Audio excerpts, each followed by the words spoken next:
taste of our opening act. Okay, that sounds good. Mhm. Um, Hello, everybody. What's going on? What's going on?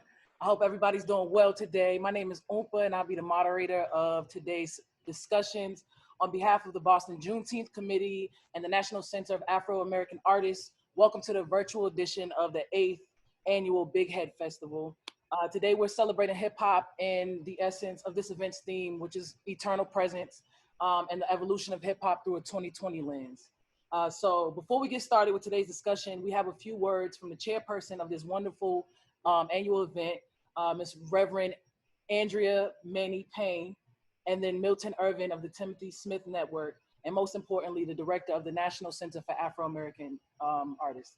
So please make some noise for those folks right now. All right, thank you. So I'm grateful. I wrote a little speech up here, but I wanted to give you a little bit of background about who we are. Not going to talk long. And most importantly, I want to just express gratitude. Gratitude for this moment that's happening. Gratitude for all the artists who bring us to this place, and all the hip hop artists who created something that is amazing.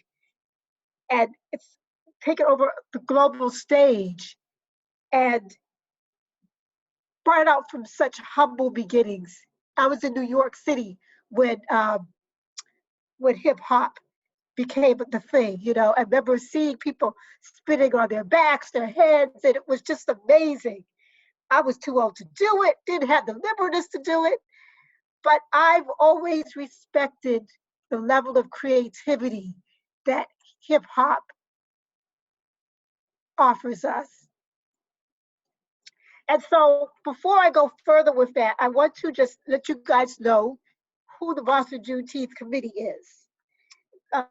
In case you all might want to join us or pop in at one of our meetings. We are an adjunct education committee and program collaborator with the Museum of the National Center of Afro-American Artists.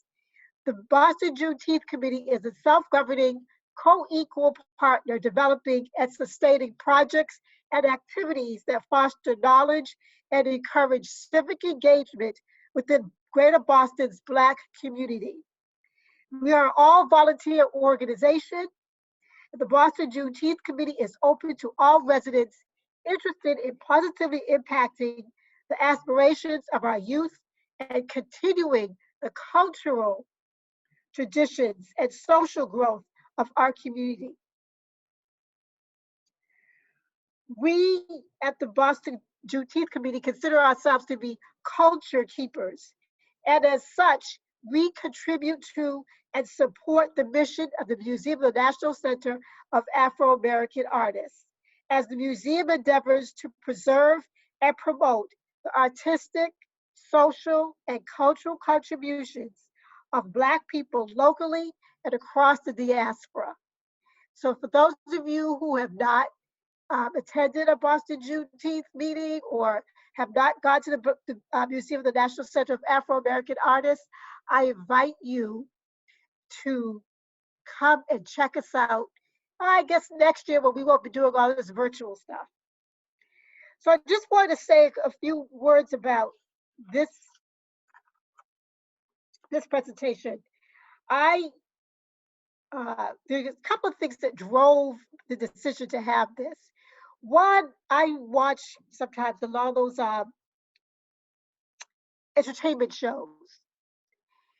And what I was noticing over the recent years is that you'll have all this stuff about hip hop, but you won't have Black people doing it. It's like there may be a whole group of people doing breakdancing, but there'll be one Black person in that group. And I felt that we were beginning to lose the recognition of where did this start from and who is continuing it, who's growing it.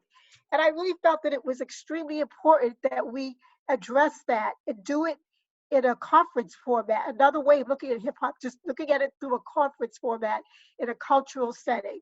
And so that was one of the impetuses behind this conference. The second thing was, as I was looking at all the violence that's going on in this year, and just it's a bit of build up. all the overwhelming violence and hatred of Black people, all of the police violence against us. And it just was wearing me down. And I know that culture is something that is meant to lift you up. You have to be tied to your culture in order to maintain strength and wisdom and growth. Interestingly enough, in international law, if you are at war with a country and you bomb a cultural institution, that is illegal. That's how much the world knows culture is important. And so I felt that in this day of all of the turmoil that we've been dealing with, that it was really important that we as a cultural institution honor something that is our own, which is hip hop. And so that's the other reason for this wonderful conference that we're sponsoring today. And I just wanted to say that we really honor and acknowledge all the innovators that have made hip hop a global phenomenon. Hip hop brilliance and it acknowledges the creativity that has captured the imagination of musicians and hip hop lovers globally. Hip hop is more than music, it is a way of being. It is a powerful force that goes beyond entertainment to the root of people activity. Hip hop is a social political movement, a generator of billions of dollars globally, and as an incubator for new approaches to art.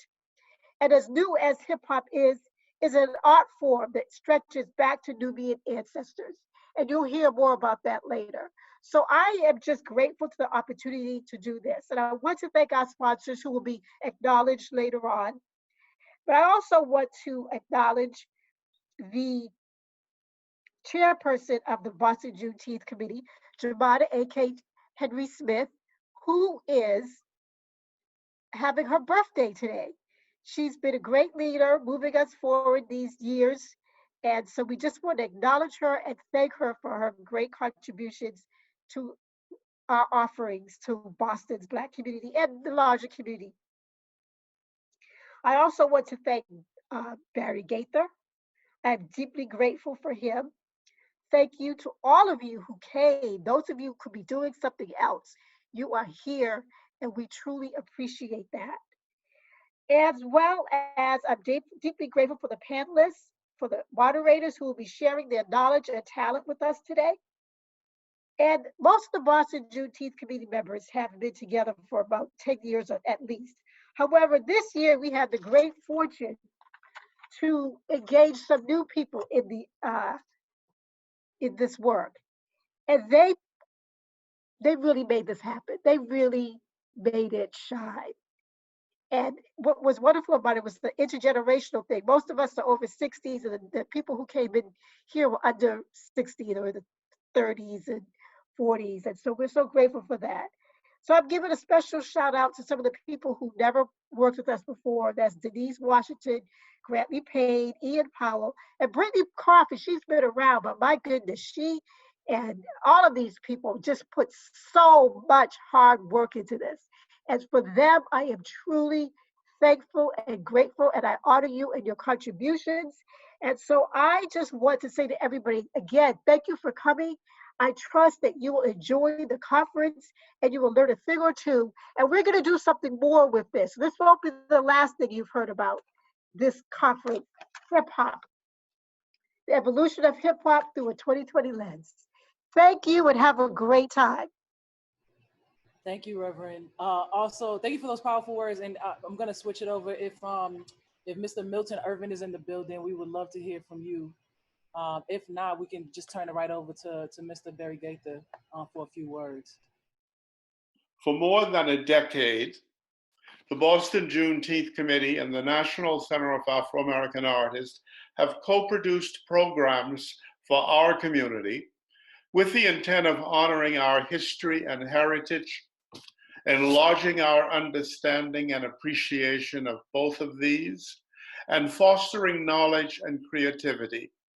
Put differently, we have sought to express through programs and activities our love and our sense of community.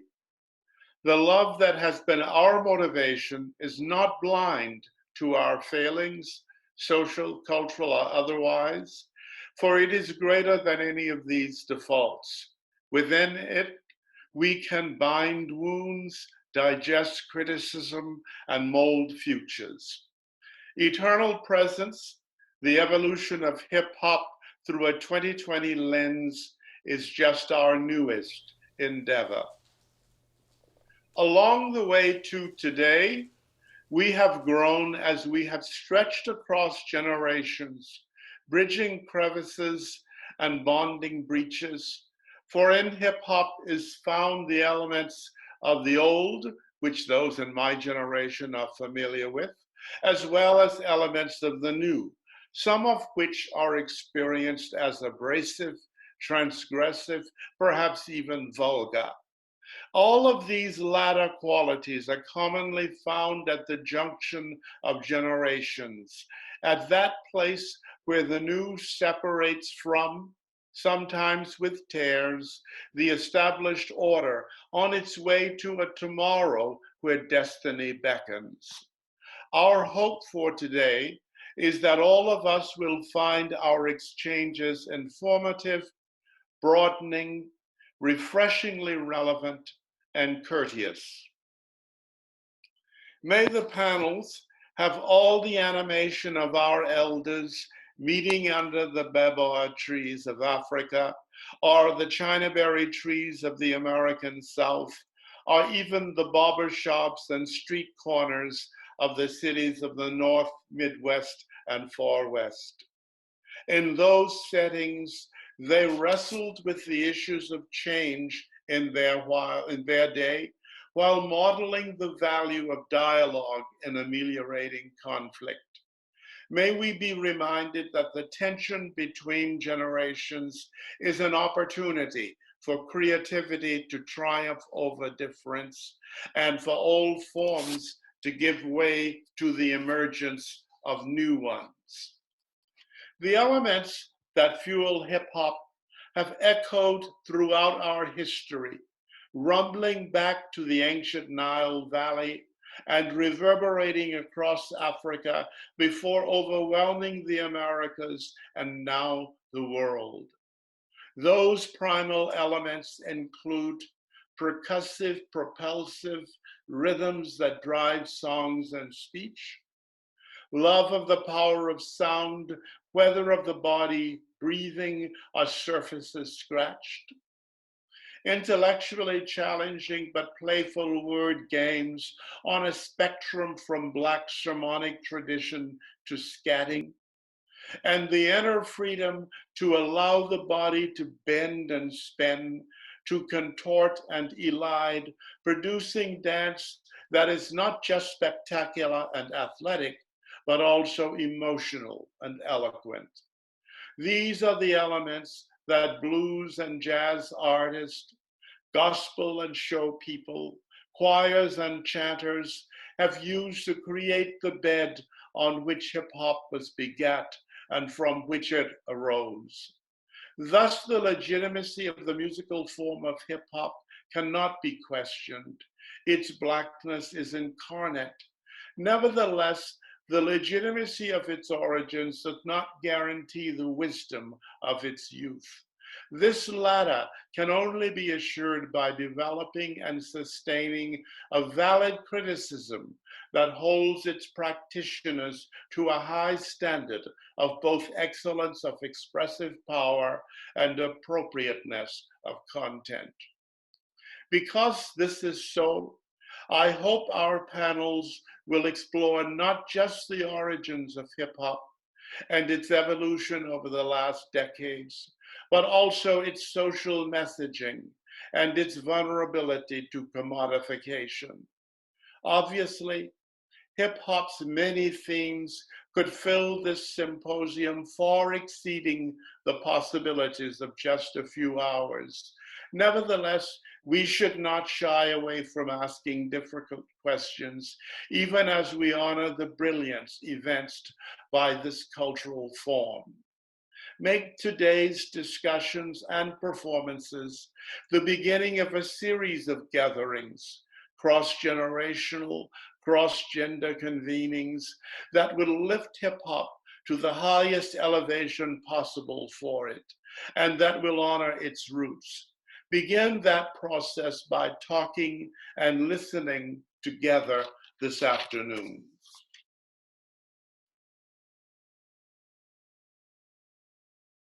Conference. I am so honored to be here, to be able to present an offering of how much hip hop has contributed to my own storytelling. And I hope that you are able to receive these words and be able to honor this moment in whatever comes up for you. And so my name is Jija, and I am a folklore performing artist, meaning I get to just tell stories and share poems and also chant with you. So I invite you, I welcome you to speak, to hum, to sing, to move, and also chant with you. So I invite you, I welcome you to speak, to hum, to sing, to move, whatever your body decides to do in this very moment. But in this moment, I hope that you welcome freedom. I hope that you welcome peace. May you welcome your own rage. May you welcome your own anger, love, or whatever your body brings up in this very moment. Thank you. It is time. It is time. It is time. It is time. It is time. It is time. Time to get uncomfortable. Time to get uncomfortable. Time to get uncomfortable. Uncomfortable. Uncomfortable. Time to get uncomfortable. Time to get uncomfortable. Time to get uncomfortable. Uncomfortable. Uncomfortable. Yeah. Yeah. Yeah. Yeah. Mm. Mm. Mm.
This body that we live in don't last long.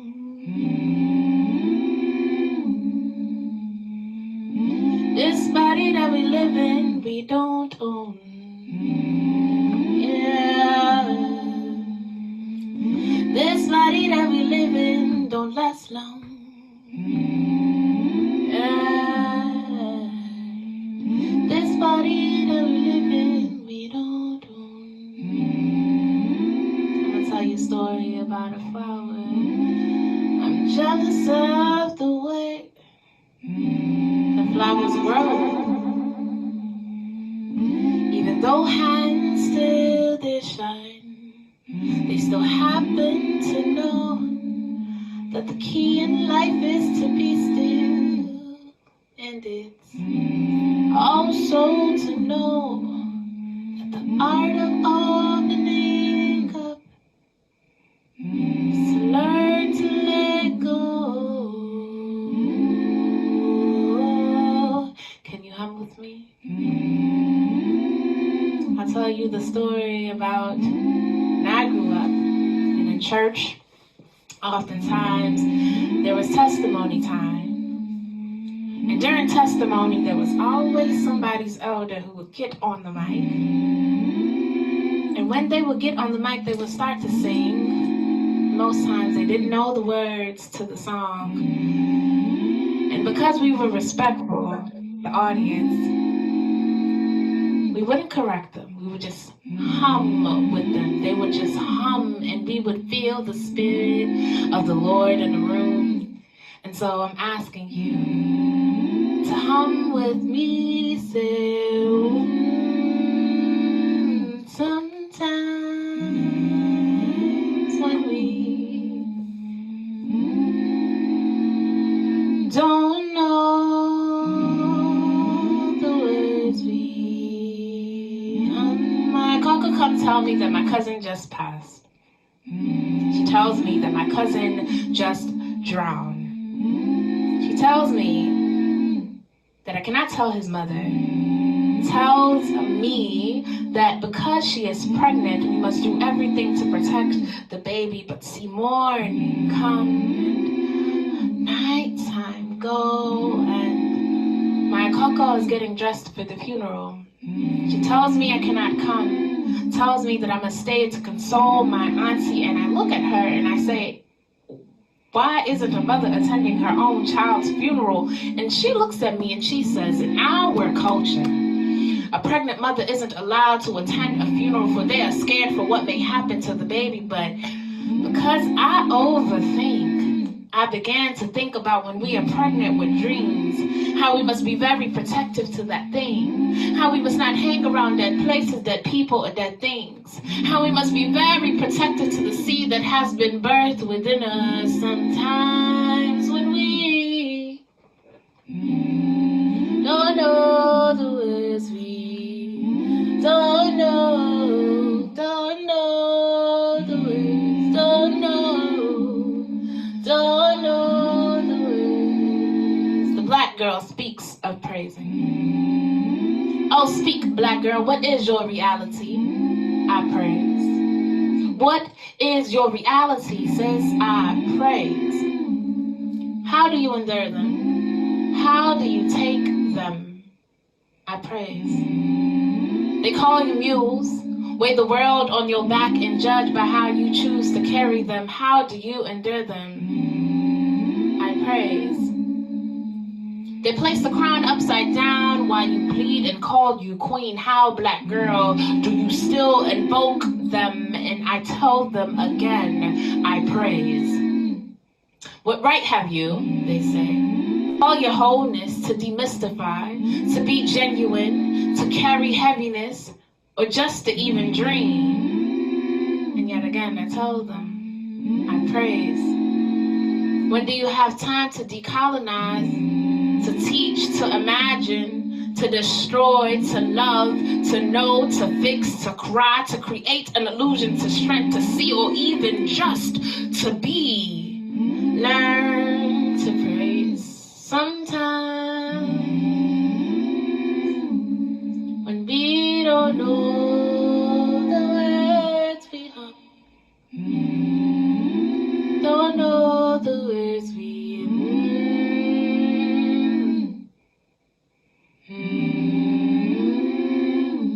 If you want to hear more stories and more folklore, please follow me at Jija Azaglo.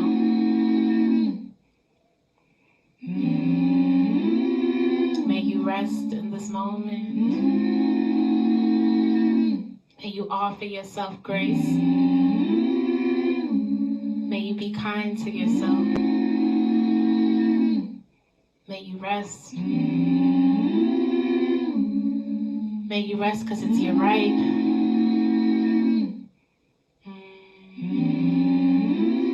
Sometimes we don't know the words we hum. Thank you. Let's go, Jija. That's the good sis right there. Oh my God. One time for Jija, y'all. Make some virtual noise the best way you can. That's what I'm talking about. Also, you know, I gotta say this quick thing because in listening to both Mr. Barry and also Miss Reverend Payne, she was saying something about she was seeing people back in the day spinning on their head and she never got involved because she couldn't do it. But when I met her, it was at a fundraiser and she just reminded me that she was cutting the rug at that fundraiser. And so I wouldn't be surprised if she actually could do that and she's just playing the song. So we'll figure out if by the end of today we can get her to try it out. All right, if you're with me, I hope you're with me. So anyways, I want to say again, thank you to Gigi. I want to say thank you again to everyone we just heard from. Thank you again for having me. Thank you for being here. I hope we're all feeling good. I want to jump right in and introduce you to our panelists so we can. Okay, hold on a second. I'm sorry. Oh, no problem. Milton Irving, one of our sponsors, he's been a steady sponsor of the Boston Juneteenth Committee, the museum. He's here available to speak. Milton Irving from Timothy Smith Network. Let's hear from Milton Irving. Good afternoon, everyone. Wow, I can tell you, I'm still in a zone. I'm still feeling what I just heard, and it has moved me to tears. And so that was powerful, and I'm thankful for being in this moment with all of you. The Timothy Smith Network Technology Foundation, housed in Roxbury, Massachusetts, named after Timothy Smith, who was a local merchant of Roxbury in the late 1800s, 1900s. And our mission, our charter, is to bridge the divide by providing access to technology and programming. And we've done that in many ways, of course, via the devices themselves, being able to seed millions of dollars into our community around the exploration and the understanding of technology and innovation and how that can transform one's lives and also the community. But I want to dive in more so, of course, hip hop. Hip hop it's in me, it's in my DNA. I grew up in hip hop, the early parts of hip hop, and living in different places of the country at that point in time. It was my CNN. It allowed me to understand what other people were going through, what other Black folks were going through across the country. And it allowed me to actually create a roadmap of the person, the man that I wanted to be, and how it influenced me because it was so innovative. And so I used that innovative knowledge that I was able to be gifted and transform that into technology and innovation. And the two, for me, they mirror each other.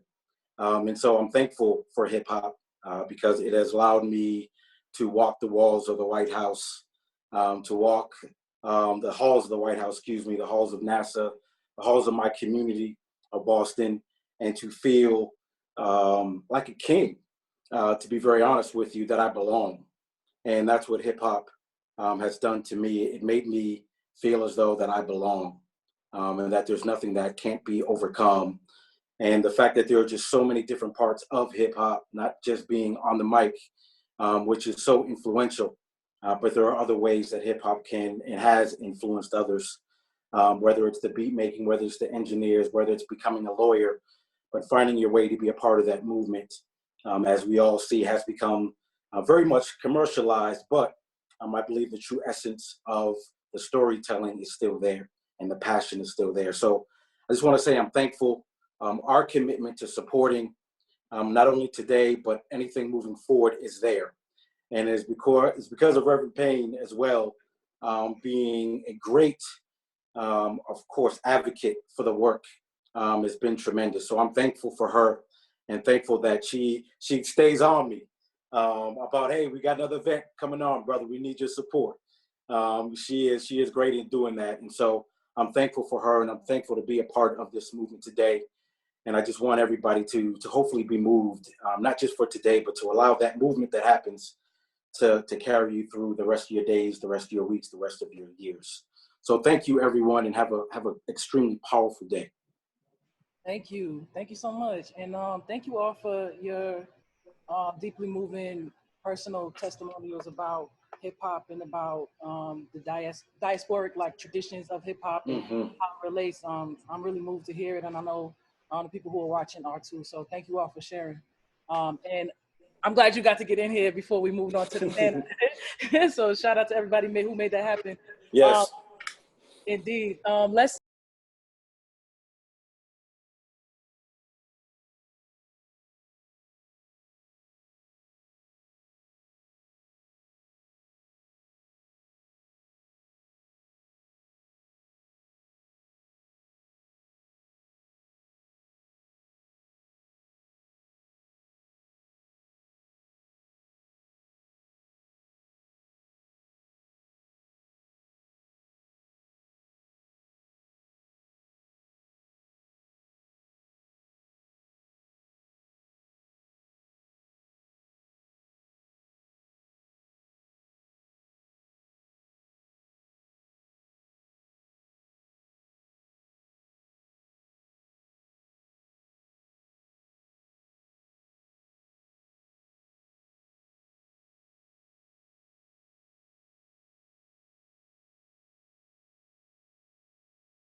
well. So sorry, sis. Thank you so much for all y'all for being here. How's everybody feeling?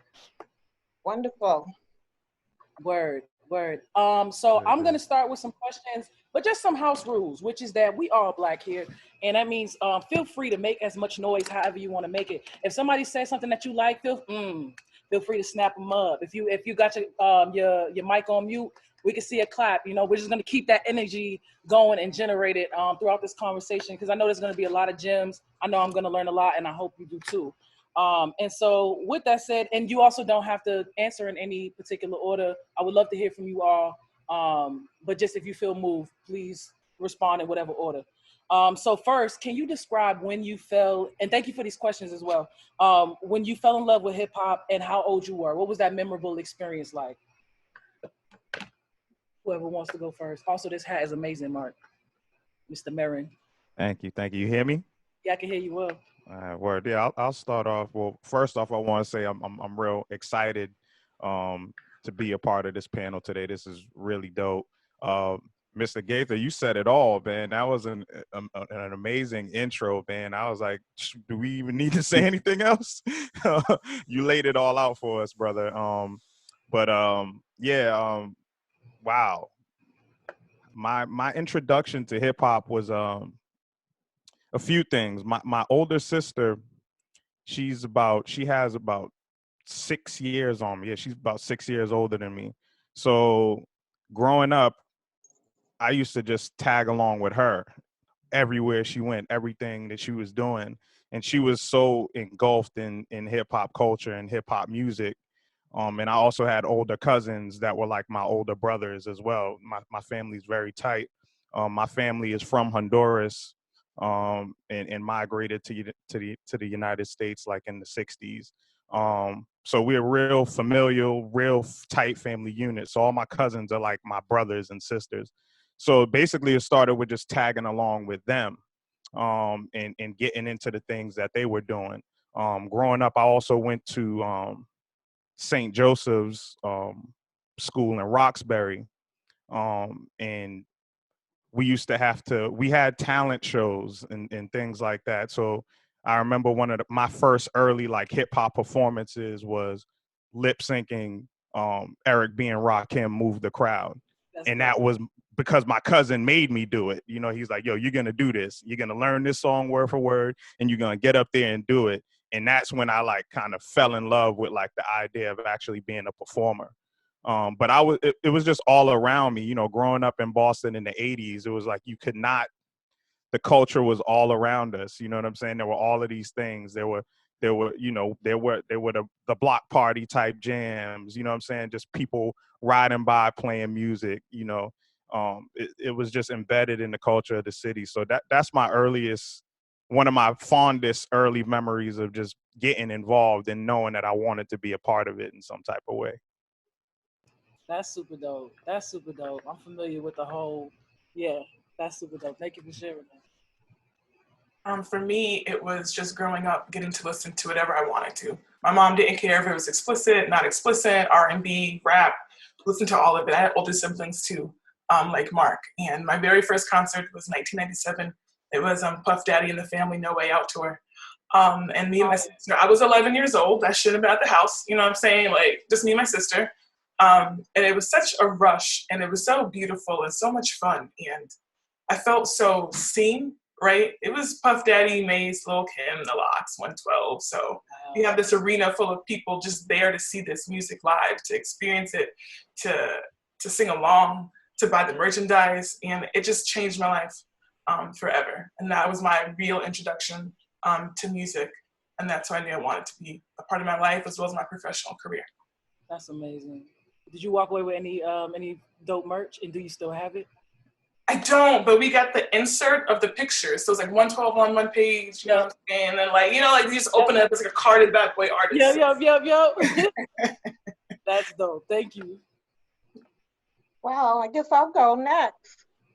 I'd like to start off by saying much respect to the hip hop community from a Funketeer veteran, One Nation Under the Groove practitioner, greetings to all my soul sisters and brothers and all my children out there.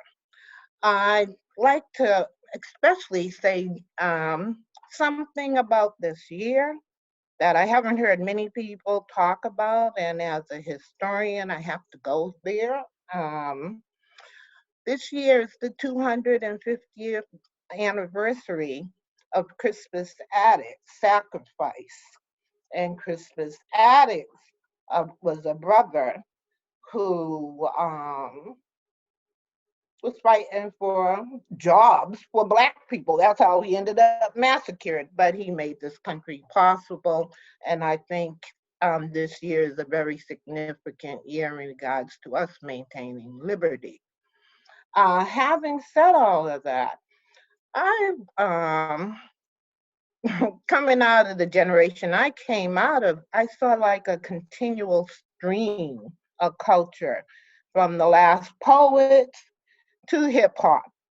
And so I don't know if I can put a date on specifically. And plus, you know, I'm an old lady now. I want to tell you how old I am anyway. But anyhow, you can guess. I want in this, my contribution in this panel to be one where we recognize that we stand on the shoulders of those who came before us. When I heard the sister, Dija, I hope I'm saying her name right, because I had to write it down phonetically. Sure did. I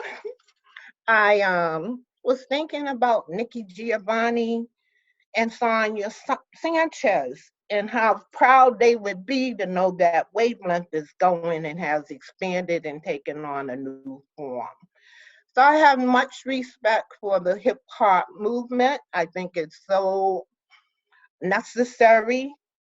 And I'm hoping that people can claim the wavelength and not let it be subsumed by other people with different worldviews.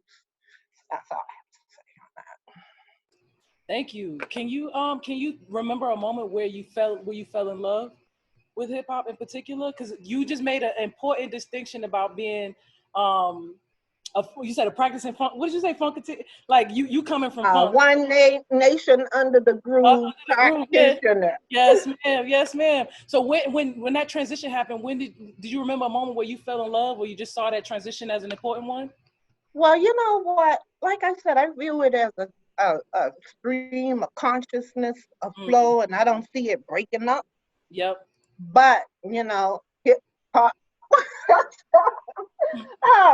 When hip hop came out and at the house parties, you know, that's when I jumped on that groove. You know what I mean? Yes. And I don't feel like I jumped off one and went on to another. I think it's like a flow.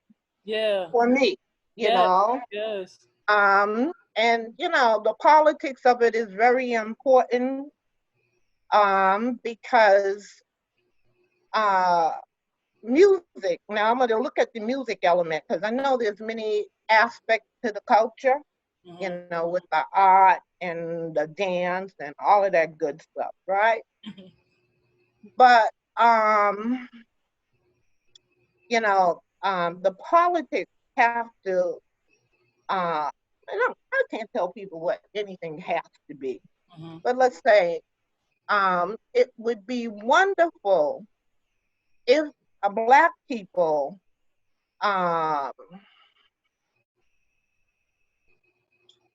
could maintain control and preserve the culture and how this culture flows. Yeah. You know what I mean? Because I've seen it already. I've seen this story before, what Andrea was pointing out with white folks with the break dance and all that good stuff. But if we don't step up and hold on to it, it's going to be lost in the mix. And I've seen it already with other phases of music. So, you know, in regards, when did I fall in love? I don't think I ever felt out of love. You know what I mean? Yes, I think ma'am. it's all part of one consciousness, Mm, and that is it's an expansion of the consciousness. I You love know what that. I mean?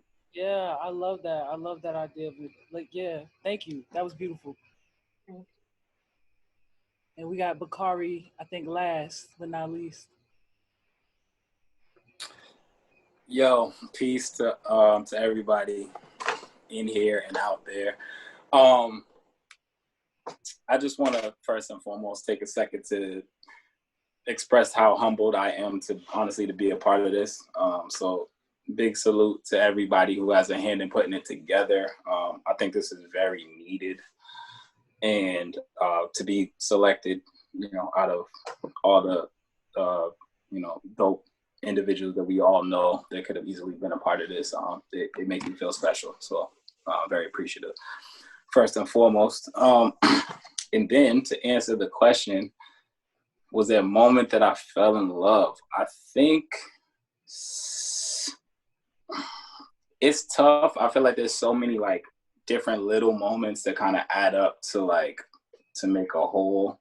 And it's kind of, maybe it's like real love. I don't know. Where like, people, maybe they said that there's a moment where they like, love at first sight or something like that.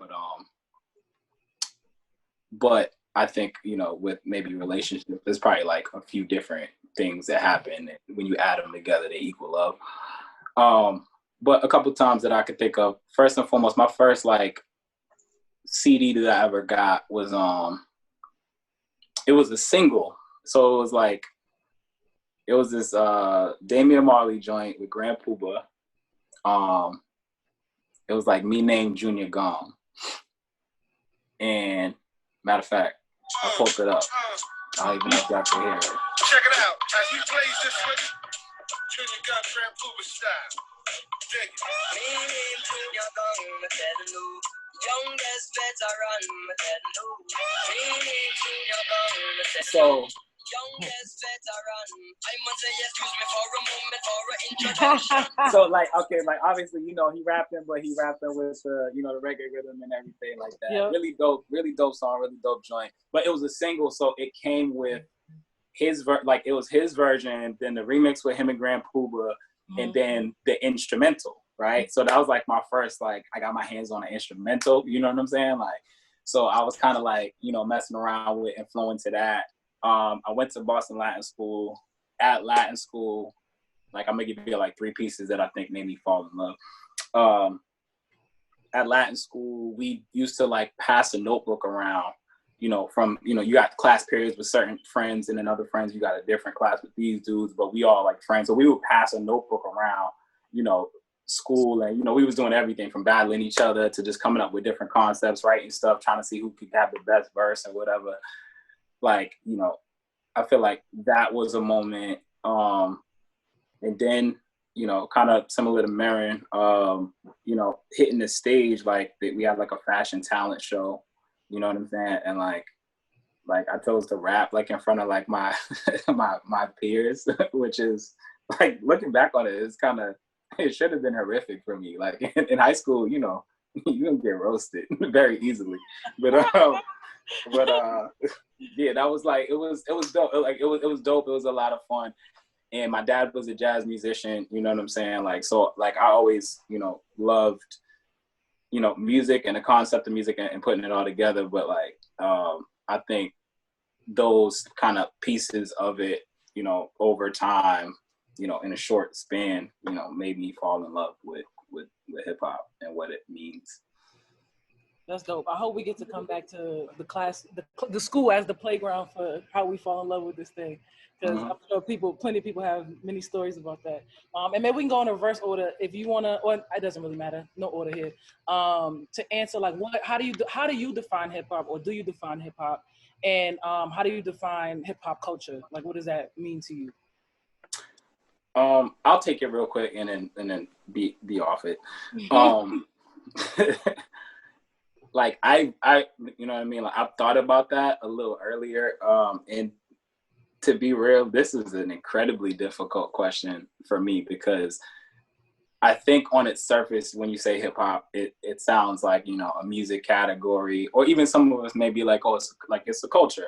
Mhm. Like, but to me, it's so much larger than like even like a culture. Like it's not even a lifestyle. Like it is a way of life. It is like, to me, it's the way of life, but it's a way of life because it has affected every area of the planet, and it has affected every, you know, business model. Like it's affected language, it's affected you know, dress, you know, and you know, just the way people even carry themselves. And subconsciously, people that hate us have embedded hip hop is embedded even within them, you know what I mean, even if they don't know it or realize it. So it's, you know, hard to put a pin on for me, but I'd say it's like it's the way of life. Yeah, yeah, I appreciate that. Thank you. Yeah, I mean, The question, go ahead. no, you go ahead. That's Oh, good. okay. Yeah, I mean, I agree with Bakari on that. I mean, it's always been a total way of life, you know, for me. I mean, when I think about um what hip hop means, it's simply just creating something out of nothing. You know what I mean? Like that's pretty much what it always has been. You know, it's just it's it's um it's whatever idea you have in your mind, any vision that you have in your mind, Yeah. and just making it come to fruition out of thin air. You know what I'm saying? We don't have instruments, but we're gonna turn these turntables into instruments. You know what I'm saying? The original instruments are voices and drums, right? Right. And we Right. can make anything a drum. I could bang on this table and Pencils make it a off. drum and use my voice. I can make my voice a drum. I can Right. beatbox. So it's all of these things. Hip hop has just been is innovation and imagination, and and that's how I know, like it's a total way of life. It's always been in me, like, you know, from a kid. Like all my earliest memories have to do with this culture in some type of way. And even when I didn't know it, you know, like even, you know, growing up, my father's record collection, I used to go through his record collection and I used to look at the records and I would imagine, you know, like I used to be like, what are these dudes doing? You know what I'm saying? like, damn, like these dudes look cool. Like I want to be with them. You know what I'm saying? Yeah. I'm talking about like dudes like Bob Marley, Peter Tosh, Yeah. Iroy.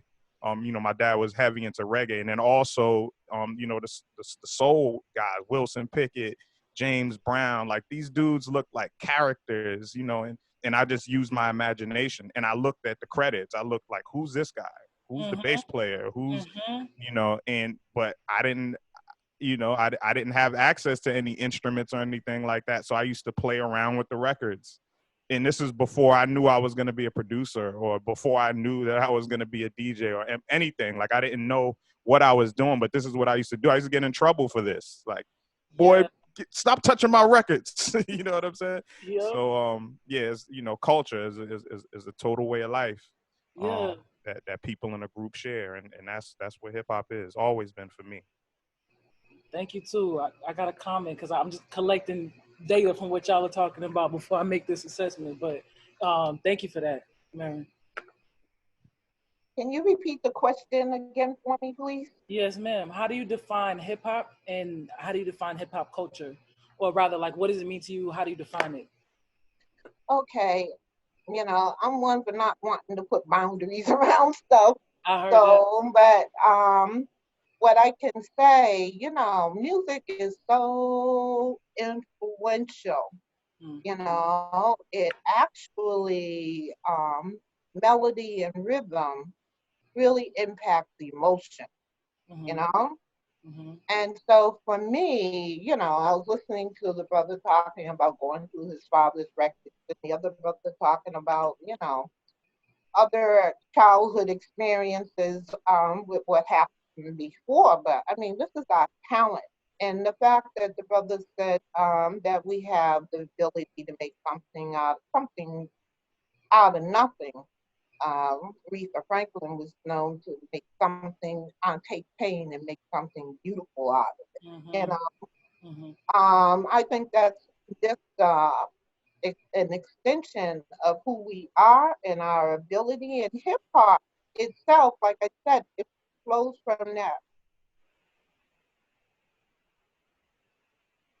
Of power that is God given, it's our gift, you know, and it's a beautiful thing. I like camaraderie that I see with people.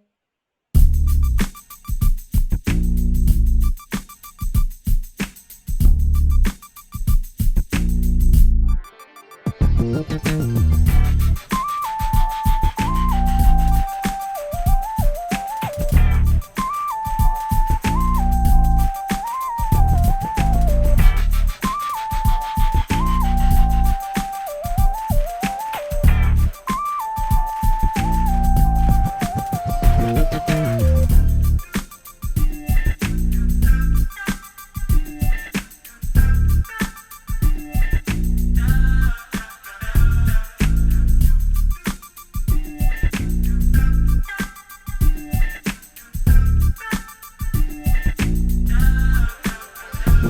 you.